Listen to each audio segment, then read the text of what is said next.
you are.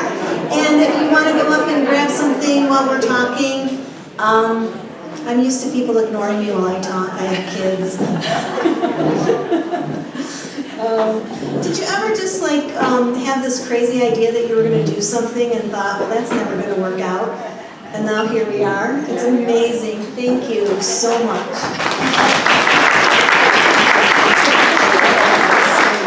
So, well, welcome everyone, and first of all, thank you to Fountain Street again this year. This is our second year. Can everybody hear me okay?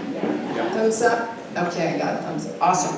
So we want to say a huge thank you to Fountain Street Church for underwriting this event and supplying this, giving us this wonderful, wonderful space.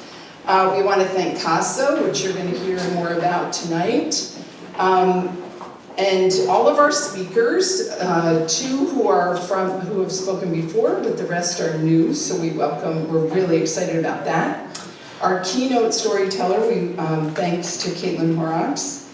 And we have two interns this year, so we have Cree, if she can raise her hand. Come on here, Cree Marion. Cree Marion.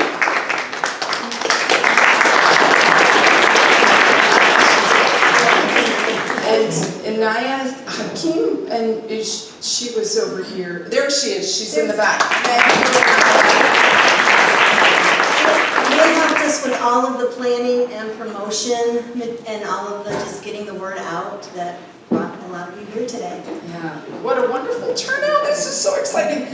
Nadine Riwa, who is not here tonight, did our logo, and we're thankful for that. A huge thank you, Linda, I'm putting you on the spot. Oh, she's real happy with me right now. Linda Rani for doing all the flowers that are on the tables. And if you saw those really cute mom cookies and all the butterfly cookies that taste delicious as well, she made all those, so thank you to Linda. And to our husbands, who have been running around a lot today, and to Nicole. Brian, yeah. No, I was going to say Lisa's daughter. We're very thankful, yes. Yeah, so a huge thank you for everybody who helped me today. So since it's called Mom Always Says, we wanted to start today by telling you some things we as mothers always say to our kids.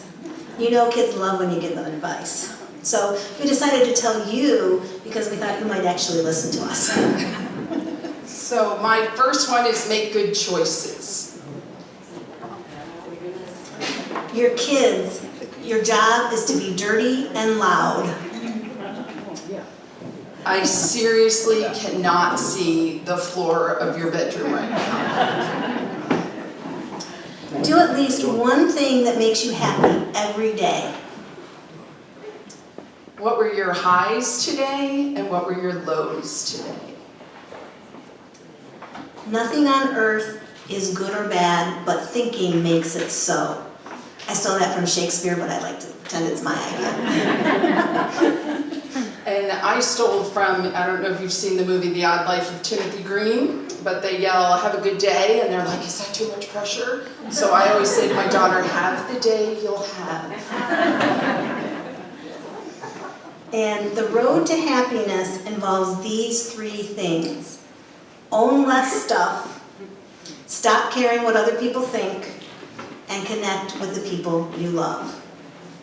There you go. Now you have the secret of life. But wait, there's more fun coming. Now Ingrid's going to tell you about that. Okay, so first of all, please raise your hand if you were here last year.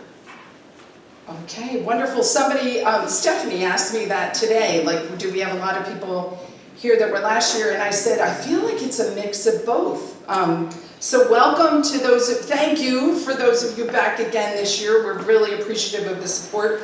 And for those of you who are new to Mom Always Says, we started actually in May of 2019 as a way to celebrate moms. We were actually at the Derby Station restaurant in East Grand Rapids. Carrie's shaking her head back there. For our very first, very intimate, very thrown together, like in 2 months gathering. And we were in the planning stages for continuing in 2020, and y'all know how that went. So then we shut down for a few years, and then I say Lisa called me, she says I called her, we're not sure on that, but we decided to get it started back up again. And once we were able to secure Fountain Street, finding the location was the toughest part, and then last year we had over 100 people attend, and we have more than that here tonight, which is glorious, thank you. And then we raised over $1,000 for CASA last year, and I think we're going to be exceeding that, so that's beyond exciting. Yes.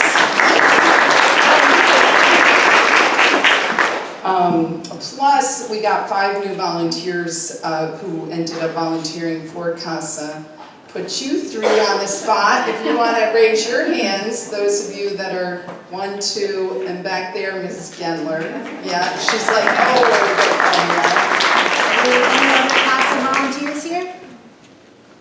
oh, nice.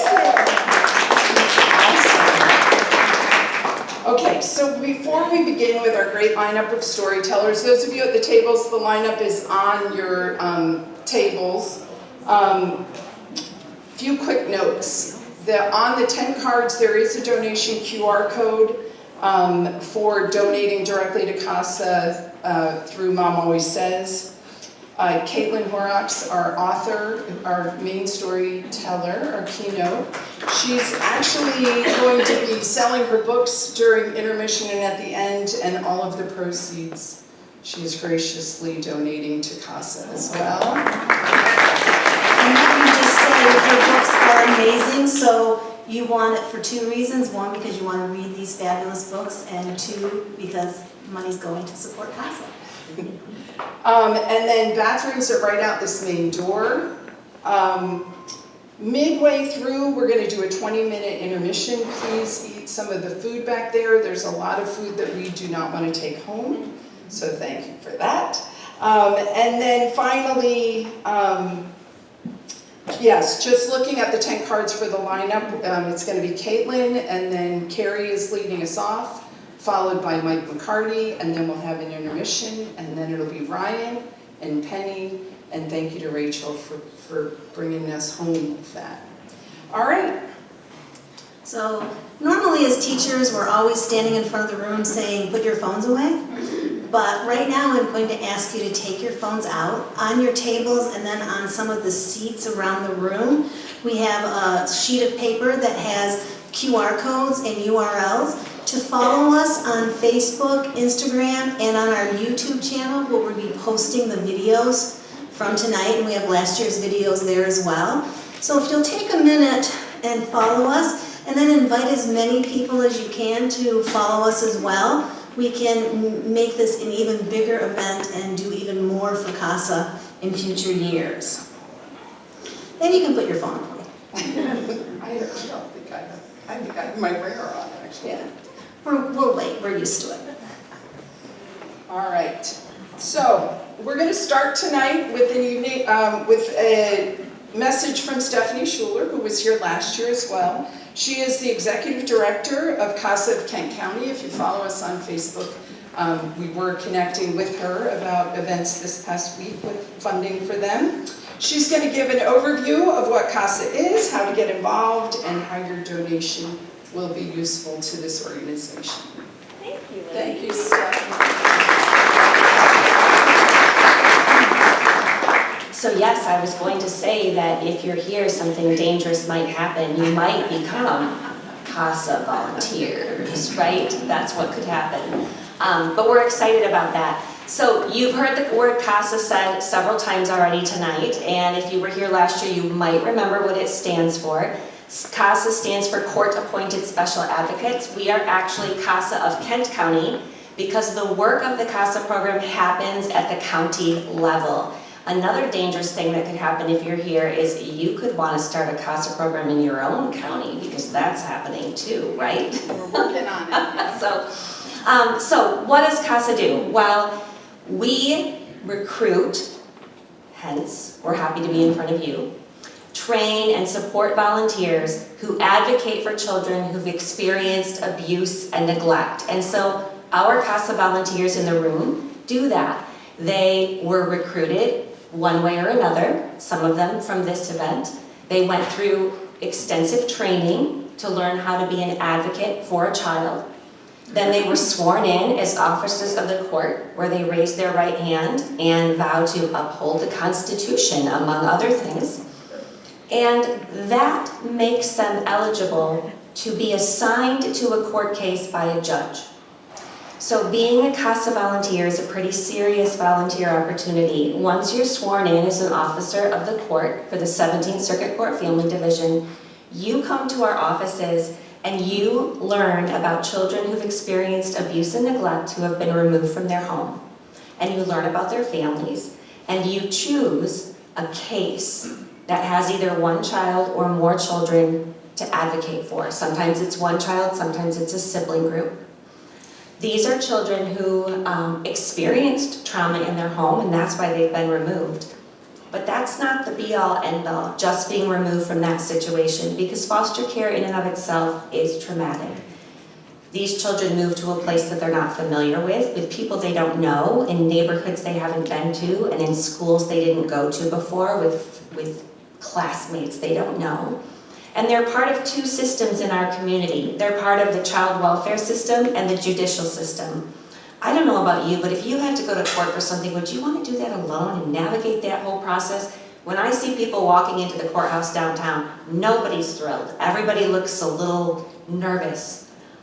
Navigating the systems in our community is complex and complicated.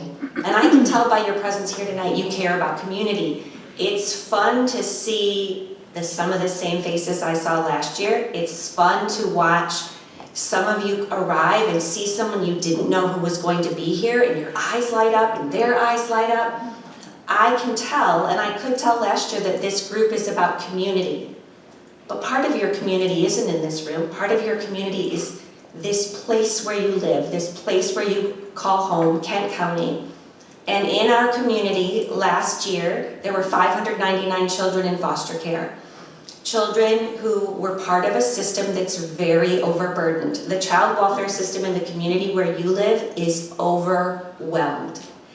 And the judges who are making decisions about these children, where they should live, when they should change to a different foster home, if they should be reunited with their parents, if we should proceed toward adoption or guardianship, the judges who make those decisions don't talk to the 599 children except in very unusual circumstances.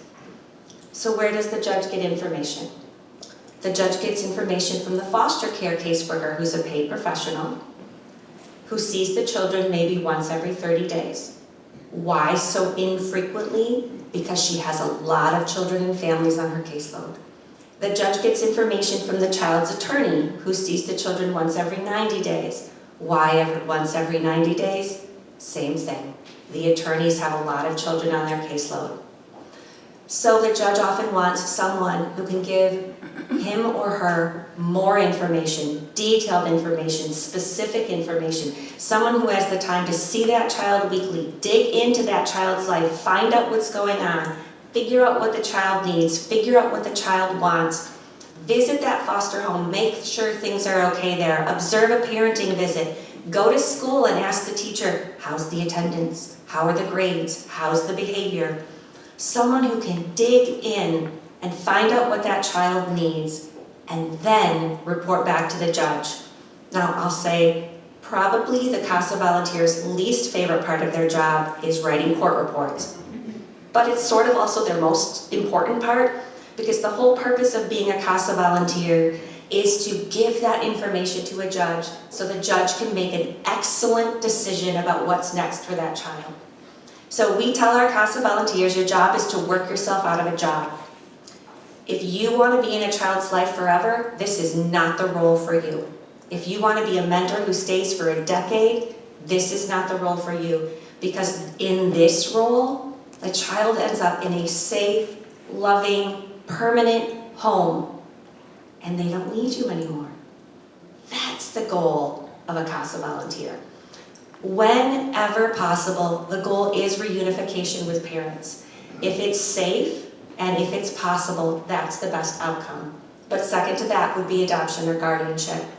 We do have older teens who we call it age out of the system. They turn 18 without a family.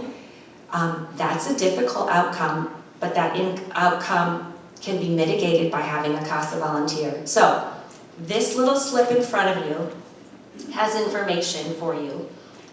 There's a code where you can donate. In the middle, that has our social handles. And then on the right is a place where you could learn more. This is a big commitment, and nobody makes this decision overnight to become a CASA volunteer. I know that Paul and Kim knew about CASA